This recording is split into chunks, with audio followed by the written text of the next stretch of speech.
la fin des lunes, qu'il domine de la mer à la mer et du fleuve jusqu'au bout de la terre. Il délivrera le pauvre qui appelle et le malheureux sans recours.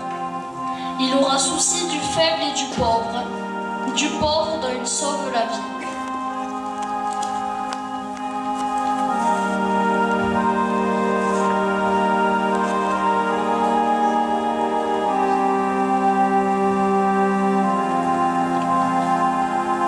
Toi qui viens pour tout sauver, dispersé sans espérance, Dieu d'amour, tu donnes ta vie, viens sauver tes fils perdus. Et on attend encore un sauveur aujourd'hui? Ben non, il est déjà venu. Alors, pourquoi fête-t-on Noël encore de nos jours? C'est pour le fun ou de la nostalgie? Je ne m'étais jamais posé la question. Depuis que je suis tout petit, on a toujours fêté On a Noël. besoin d'être sauvés, nous aussi. Nous aussi. Tu m'en poses des questions, mais sauver de quoi? Demandons à notre catéchiste. Sauver de quoi? Sauver de quoi? Sauver de quoi?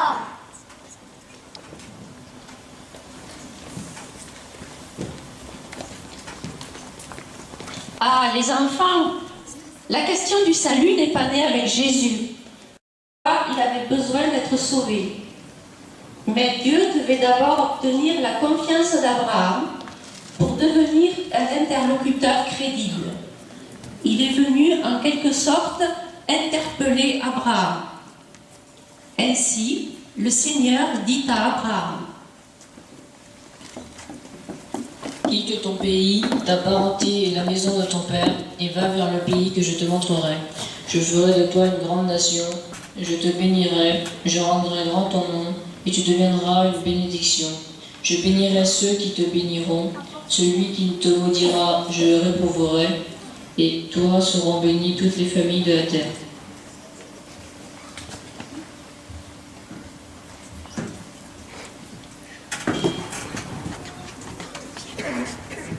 Dieu s'est servi de lui pour libérer son peuple. Un peuple qui avait migré en Égypte à cause de la famine et qui de nouveau migrait pour être libéré de l'esclavage. Dieu donna à Moïse les 2 tables où figurent les 10 commandements ou décalogues, afin de favoriser la coexistence d'un peuple sans négliger la source de tout, leur relation à Dieu. Tu n'auras pas d'autre Dieu que moi, lui seul tu adoreras.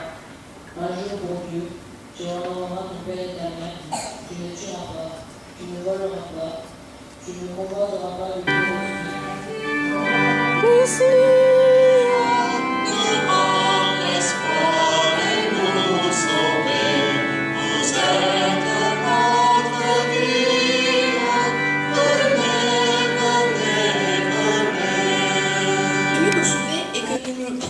Au sérieux, nous nous condamnons nous-mêmes à la médiocrité. C'est exact ce que tu dis. Heureusement, certains hommes prennent la foi au sérieux et Noël comme école de l'espérance. Écoutez tous, les enfants, ce que va nous dire Adrien sur cette histoire qui se déroule encore sous nos yeux, qui montre que l'homme d'aujourd'hui a encore besoin d'être sauvé. Celui qui croit est capable de marcher avec l'espérance dans le cœur.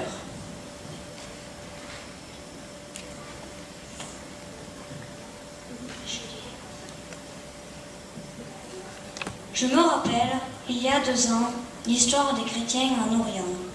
Myriam et Youssef, enfants de Caracoche, avaient été contraints de quitter leur terre, leur pays, leur histoire locale. Il devenait impossible de fêter Noël dans leur ville de Caracoche. Ici même, à Vezin. Cela avait été évoqué à la veillée de Noël en 2014. Vous vous en rappelez?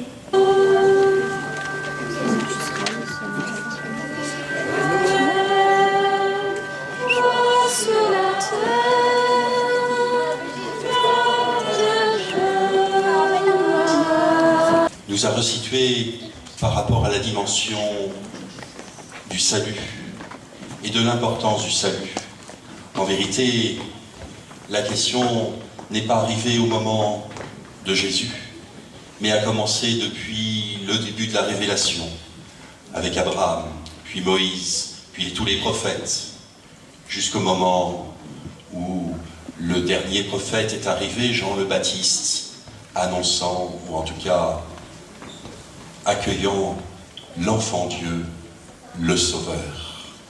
Alors si nous sommes là ce soir, c'est pour entrer un peu plus dans ce mystère qui vient nous rejoindre personnellement, qui vient rejoindre toute notre communauté ce soir. Aujourd'hui, un sauveur nous est né, c'est le Christ, le Seigneur. De jour en jour, proclamer son salut, raconter à tous les peuples sa gloire, à toutes les nations ses merveilles. Aujourd'hui, un sauveur nous est né, c'est le Christ, le Seigneur. Beth Isaïe. Le peuple qui marchait dans les ténèbres a vu se lever une grande lumière, et sur les habitants du pays de l'ombre, une lumière a resplendi. Tu as prodigué la joie, tu as fait grandir l'allégresse, ils se réjouissent devant toi, comme on se réjouit de la moisson, comme on exulte au partage du butin. Car le joug qui pesait sur lui, la barre qui meurtrissait son épaule, le bâton du tyran, tu les as brisés comme au jour de Madian.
Le Seigneur soit avec vous. Et avec votre esprit.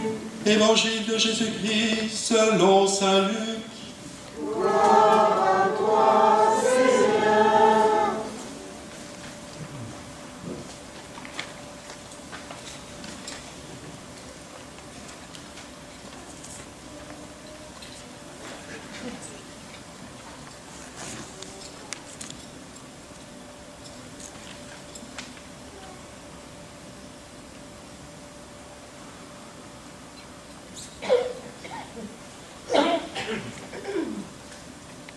En ces jours-là, parut un édit de l'empereur Auguste, ordonnant de recenser toute la terre.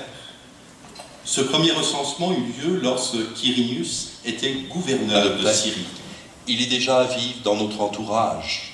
Ce prince de la paix nous a laissé les enseignements du sermon sur la montagne pour être acteur afin de faire grandir la paix autour de nous. Et cela force le respect. Vous avez appris qu'il a été dit aux anciens, tu ne commettras pas de meurtre, et si quelqu'un commet un meurtre, il devra passer en jugement. Eh bien moi, je vous dis, le prince de Bethléem, l'enfant Dieu, tout homme qui se met en colère contre son frère devra passer en jugement. Lorsque tu vas présenter ton offrande à l'autel, si là tu te souviens que ton frère a quelque chose contre toi, laisse ton offrande, là, devant l'autel. Va d'abord te réconcilier avec ton frère, et ensuite viens présenter ton offrande. Dieu notre Père, nous te bénissons. Avec Jésus ton enfant, Seigneur de l'univers, nous te confions les communautés humaines confrontées aux guerres et les familles touchées par le terrorisme. Nous te confions chaque personne qui favorise la paix autour d'elle et nous te demandons de toucher le cœur de ceux qui propagent les extrémismes ou deviennent de véritables bombes. Entends notre prière. C'est Noël sur la terre chaque jour, car Noël, oh mon frère, c'est l'amour. Il prit le pain, il rendit grâce, il le rompit et le donna à ses disciples en disant « Prenez et mangez-en tous, ceci est mon corps livré pour vous. »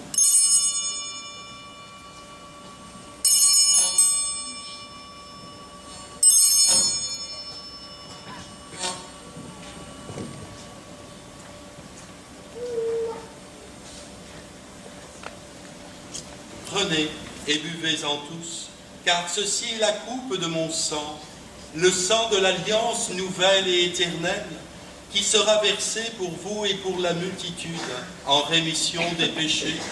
Vous ferez cela en mémoire de moi.